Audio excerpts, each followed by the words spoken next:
அதே தான் இந்த சீசன்லையும் பண்ணியிருக்காங்க. இந்த எபிசோட்ல குறிப்பா ஒரு பெரிய பிரேக் த்ரூக்கான ஒரு சீனா வந்து ஆரம்பிக்க போகுது அப்படின்னு நினைச்சிட்டு இருக்கிற ஒரு சீனை ரொம்ப அழகா அவங்களோட ஆக்டிங் பெர்ஃபார்மன்ஸ் மூலியமா புல் ஆஃப் பண்ணி அவங்களுக்கான வந்து அந்த கேரக்டர் ரைட்டிங்குமே வந்து ரொம்ப அழகா பண்ணியிருக்காங்க. அண்ட் ராபினா நடிச்ச மாயா ஹேகேவும் அந்த சீனை ரொம்ப அழகா புல் ஆஃப் பண்ணியிருக்காங்க.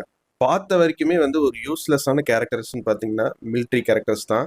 எதுக்கு வந்திருக்காங்க, பர்பஸ் என்ன? ஓகே, இப்படி ஒரு விஷயம் நடக்குதுன்னா இப்படி வந்து கவர்மெண்ட் சைட்லேருந்து ஒருத்தர் மூவ் பண்ணி அந்த சீன் வந்து நான் ஒரு சீனை லீட் எடுக்கிறேன் அப்படிங்கிற மாதிரி கிளீச்சேவான ஒரு ரைட்டிங் தான் வந்து பார்த்த இந்த 2 எபிசோட்ல வந்து எனக்கு மிலிட்ரி கேரக்டர்ஸை பார்க்கும்போது தெரிஞ்சு. பார்ப்போம் ஃபர்தராக வந்து இந்த மிலிட்ரி கேரக்டர்ஸை எப்படி யூஸ் பண்ணுறாங்க அப்படின்னு. மேக்ஸுக்கு பெருசா ஒரு ரோல் வந்து இந்த சீசன்ல இருக்குமான்னு கேட்டீங்கன்னா பெருசா தெரியல. ஏன்னா இந்த 2 எபிசோட்ல வந்து ஒரு பெரிய ரோல் இருக்கிற மாதிரி தெரியல எனக்கு. பட் ஆனா ஒரு சீன்ல பர்டிகுலரா மேக்ஸ்ன்னு சொல்லும்போது ஒரு மாதிரி கூஸ் பம்ப்ஸ் ஆயிருச்சு. ஏன் அப்படி ஆச்சுன்னு தெரியல. ஏன்னா இதுக்கு முன்னாடி அவங்க